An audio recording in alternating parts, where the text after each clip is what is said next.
Warga keturunan Tionghoa sering mendapatkan perlakuan diskriminatif karena ras yang berbeda. Hal ini tidak hanya terjadi di Indonesia, namun juga negara-negara lain yang menjadi tujuan imigrasi nenek moyang mereka dari Tiongkok daratan yang berlayar mengarungi samudera beratus-ratus tahun yang lalu.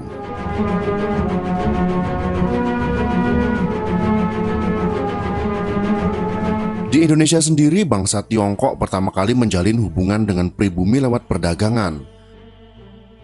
Seiring dengan berjalannya waktu, banyak dari mereka yang menikahi warga pribumi dan mendapatkan keturunan sehingga akhirnya menetap di tanah air ini. Setelah menjadi warga negara Indonesia, tidak sedikit dari mereka yang menjelma menjadi seorang tokoh nasional. Banyak di antaranya yang ikut serta mendirikan negara Republik Indonesia, walaupun tak banyak yang mengenalnya.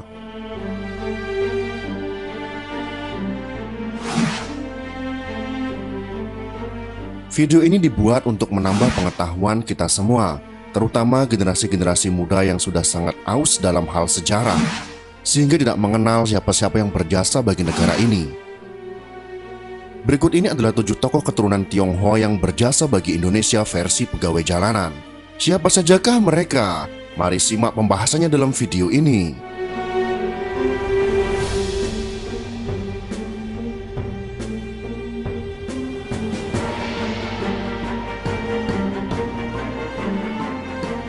Laksamana Muda TNI Purnawirawan John Lee.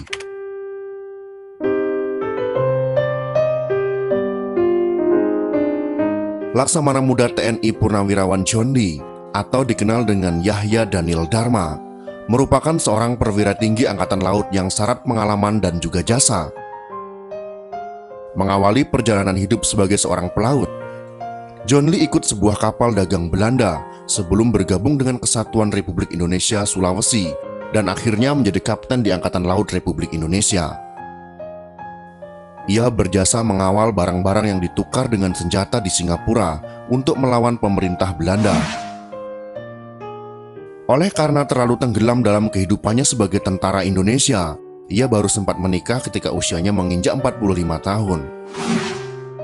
Laksamana Muda John Lee meninggal pada tanggal 27 Agustus tahun 2008.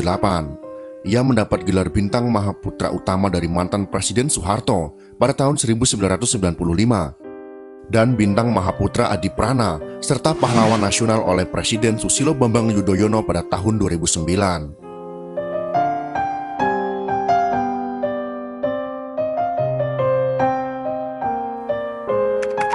Zhao Qisong.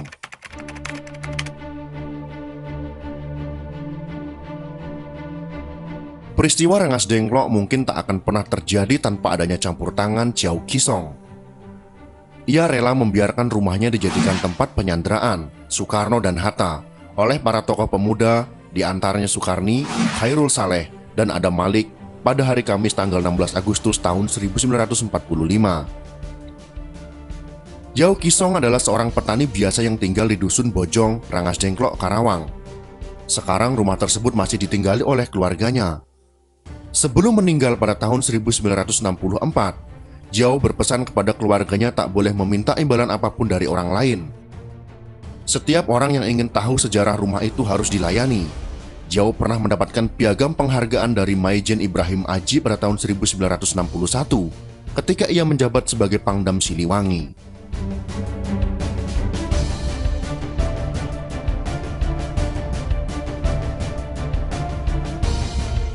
Abdurrahman Wahid.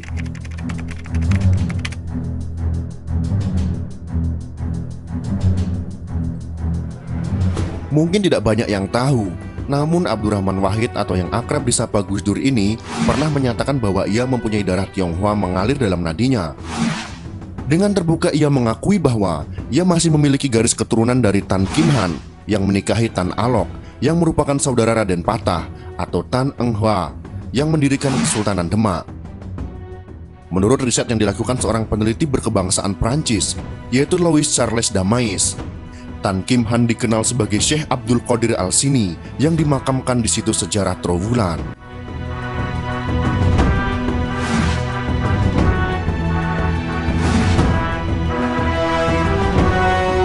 Lau Chuanto.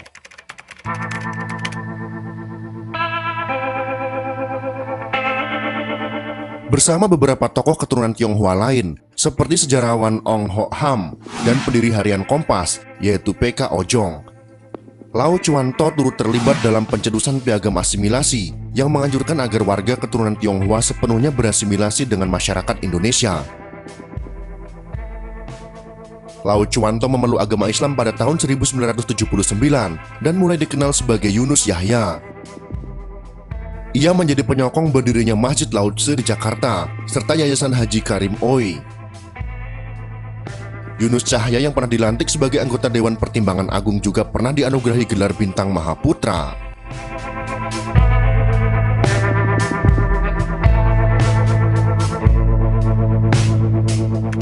Xiao Gyo-chan.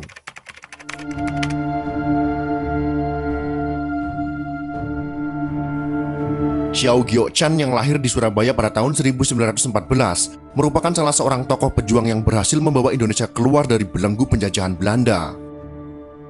Xiao Gyo-chan yang juga ahli bela diri kungfu ini juga tercatat pernah menjadi Ketua Umum Bapperki, anggota BPKNIP, Menteri Negara, anggota Parlemen RIS dan DPR, serta anggota DPR GR atau MPRS yang juga anggota DPA.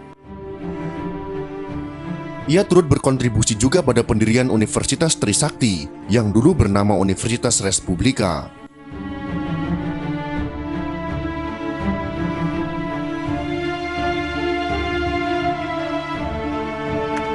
Li Eng-ho.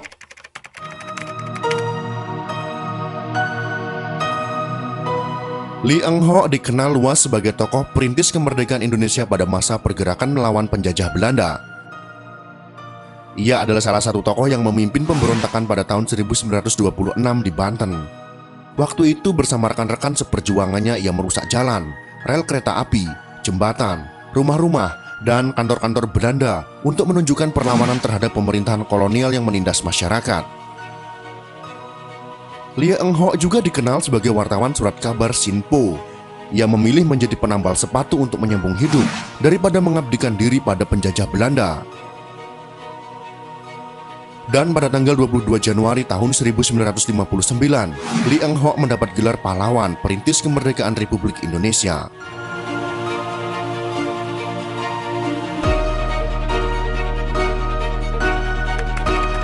Su Ho-gi.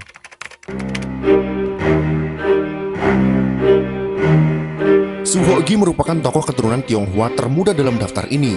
Walaupun meninggal pada usia muda yaitu pada umur 26 tahun, ia mewariskan idealisme kokoh, khususnya pada para mahasiswa Indonesia yang rajin berdemo di jalanan untuk menentang pemerintahan yang tidak mementingkan kepentingan rakyat. Su Ho-gi merupakan pemuda cerdas yang berani melontarkan kritik bahkan terhadap gurunya sendiri sewaktu ia mendapati gurunya bertindak otoriter. Mantan mahasiswa jurusan Sejarah Universitas Indonesia ini sangat vokal dalam usaha penggulingan pemerintahan Orde Lama yang dianggapnya korup dan tidak lagi mempedulikan rakyat. Tulisan-tulisannya yang sudah dihimpun menjadi beberapa buku, menjadi buku wajib para aktivis mahasiswa. Su Ho-gi yang merupakan seorang pecinta alam, meninggal secara tragis pada tahun 1969, sehari sebelum hari ulang tahunnya di Gunung Semeru akibat menghirup gas beracun.